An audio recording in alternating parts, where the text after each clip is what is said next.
বর্দা তরুচা park রবিবার হয়ে উঠেছিল বাইকার্সময়। রাজ্যের বিভিন্ন প্রান্ত থেকে বাইকার্স এসেছিলেন। র্যালি, স্লো রেস, জিগজ্যাগ সহ বিভিন্ন ইভেন্ট আয়োজিত হলো।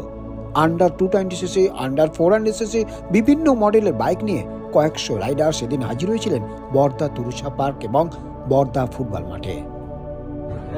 ওয়েস্ট বেঙ্গল রাইডার্স মিট 2024 অনুষ্ঠিত হচ্ছে আজ রবিবার 7 জানুয়ারি বর্দা স্কুল মাঠে।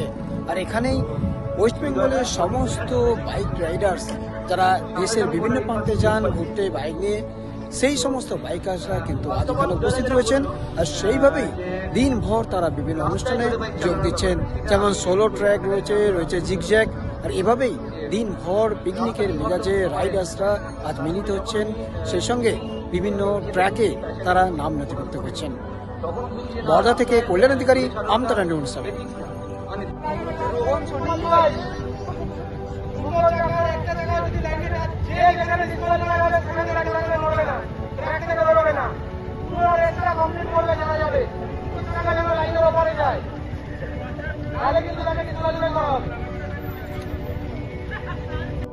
মঞ্চ জুড়ে উজ্জ্বল অক্ষরে লেখা ছিল ওয়েস্ট বেঙ্গল রাইডার্স মিট 2024। এমন সুসজ্জিত মঞ্চে সাইকেল ও মোটর স্পোর্টসের জগতের কৃতি অভিযাত্রীদের উপস্থিতি অনুষ্ঠান ঝলমলিয়ে উঠেছিল।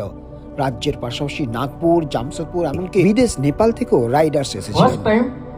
और एट द एज ऑफ 47 तो मुझे भी ऐसा कुछ पता नहीं था। बहुत अच्छे मेंटर्स मिले हैं मुझे, और आपके जैसे इतने सारे प्यारे लोग, और जिस तरह से आपने ये सब इवेंट ऑर्गेनाइज किया। উদয় গাঙ্গুলি, শাইক মন্ডলের মতো মোটর স্পোর্টসের জগতের কৃতি ব্যক্তিত্ব উপস্থিত ছিলেন।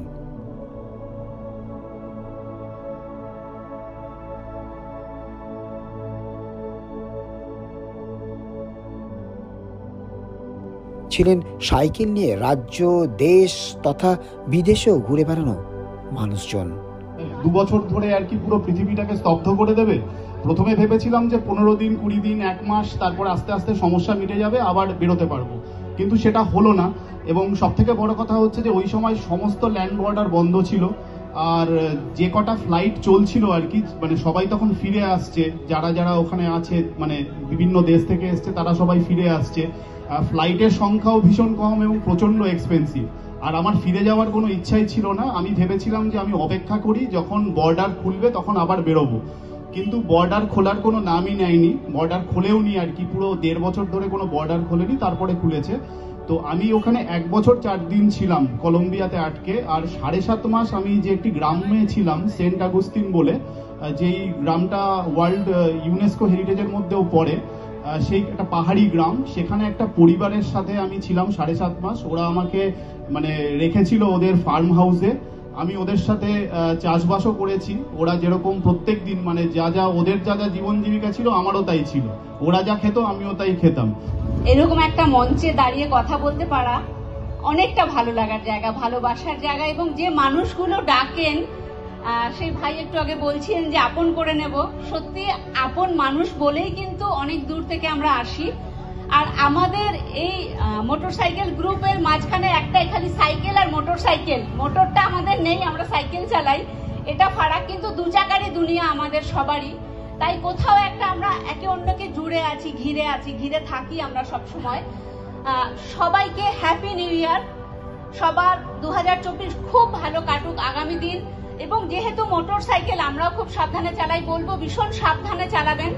গতি তো একটা সাংঘাতিক জিনিস, গতির সময় অনেক সময় মাথায় থাকে না, যার জন্য সেফটিটা যেন আমরা সবার আগে ভাবি। আমি সবাইকে বলবো সেফ থাকি যদি, তাহলে অনেক কিছু সারা জীবন ধরে দেখতে পারবো, সেটা বোধহয় থাকা বেশি জরুরি। আর আমার সাইকেলের গল্প আমি আগেও অনেকবার এসেছি, আপনাদের সবার কাছে বলেছি। সাইকেলটা আমার একটা ভালো লাগার, ভালোবাসার জিনিস।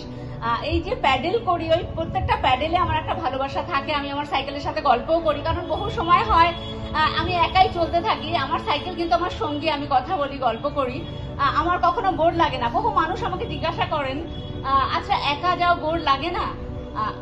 আমি গ্রুপে গিয়েও দেখেছি, আমার গ্রুপে যেমন ভালো লাগে, কিন্তু একা আমার বেড়ানোটা আমি অনেক বেশি স্বচ্ছন্দ, অনেক বেশি ভালোবাসি। কারণ অনেক সময় গ্রুপে হয়েছে, বা আমি শ্রীলঙ্কায় যখন গিয়েছি তখন আরেকজন আমার সাথে ছিলেন, আমি হয়তো অনেক সস্তার হোটেলে থাকতে চেয়েছি বা কোথাও একটু বসতে চেয়েছি, আমার সঙ্গী আগে চলে গেছেন, সেই জায়গাটায় বসতে পারিনি, দেখা হয়নি। তো এই জিনিসগুলোর জন্য আমার মনে হয় আমি একা যেহেতু চলেছি অনেকটা পথ, ভালো লেগেছে, সেই ভালোবাসাটা নিয়ে আমি একা চলি। আর কলকাতায় নিজের দেশে সাইকেল চালানো যেমন আরামের একটা স্বাচ্ছন্দ্যের ব্যাপার থাকে, কিন্তু আমাদের রাস্তাঘাট তো সাইকেলের জন্য অতটা আমাদের জায়গা দেয় না, যার জন্য সবসময় ভীষণ টেনশন নিয়ে চালাতে হয়। বাইকার্সদের আজ মিট এমন একটা দিনে আমি এসে পৌঁছেছি উদয়নপুর বিধানসভা ক্ষেত্রের বর্দায়। আর এই বর্দা এলাকাতেই এখন এসে দাঁড়িয়েছে একের পর এক রাইডার্সের বাইক। ওটা পশ্চিমবঙ্গের যে সমস্ত রাইডার্সরা বাইক নিয়ে ঘুরে বেড়ান দেশ বিদেশের বিভিন্ন স্থানে, তারাই আজ এখানে মিট করছেন। আর এমন একটা সন্দেক্ষণে আমি কল্যাণ অধিকারী এবং আমতা 24/7 পক্ষ থেকে আজ আপনাদেরকে নিয়ে এসে সেই স্থানে দেখতেই পাচ্ছেন একের পর এক হেভি শেষের বাইক এখানে দাঁড় করানো রয়েছে। আর সেই সঙ্গে চলছে বিভিন্ন মনোরঞ্জনমূলক অনুষ্ঠান, তার পাশাপাশি রাইডার্সরা তাদের যে সমস্ত কর্মকুশলতা তাও দেখাচ্ছে।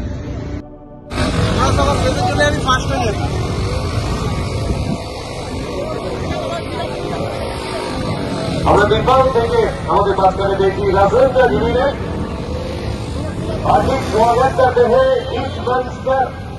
आप लोग आइए, जरूर आइए। नेपाल से राजेंद्र गिरी ने, नेपाल से सुंदर दिवाली, नागपुर से सतीश त्रिवेदी, चंद्रकांत जवाले, शिव सिंह खालसा, जैसे इनकी आवाज वेस्ट बंगाल राइडर्स टीम की ओर से आप सभी लोगों को हार्दिक दिल से स्वागत।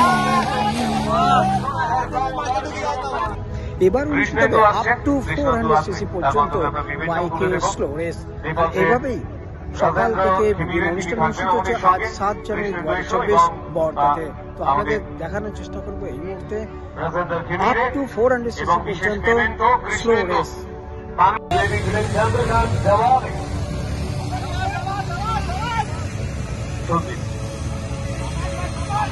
আমাদের ছবি চন্দ্রকান্ত জওয়ান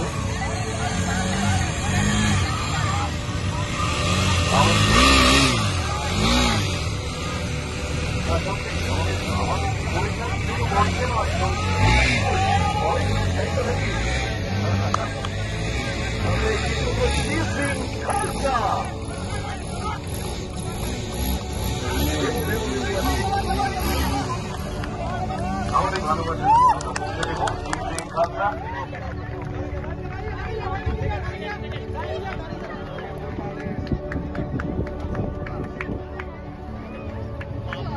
गेट से कुछ सुनने के लिए हम देखे हैं। রয়্যাল এনফিল্ডের ফাইনাল 16 ট্র্যাক অনুষ্ঠিত হচ্ছে এখন। যারা এই মুহূর্তে নকআউটে উঠেছেন তারাই এখন এই ফাইনাল ট্র্যাকে এবং সেই অভিজ্ঞতা যে কথা আমরা বলবো এবং নতুন প্রজন্মের যারা রাইডার্স বন্ধু বা র্যালিতে যারা অংশগ্রহণ করে তাদের জন্য মেসেজ, তাদের জন্য কি বার্তা তিনি ভাবছেন তার জায়গা থেকে সেটা মাইক্রোফোনের মাধ্যমে পৌঁছে দেবেন। আমি প্রথমেই স্বাগত জানাচ্ছি উদয়কান্ত।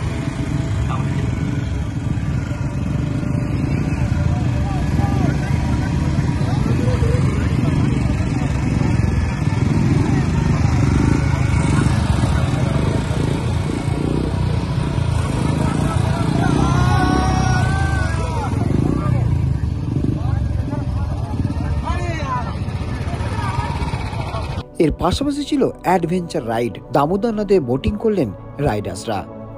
এভাবেই বর্দা তনুচা পার্কে রবিবার হয়ে উঠেছিল বাইকার্সময়।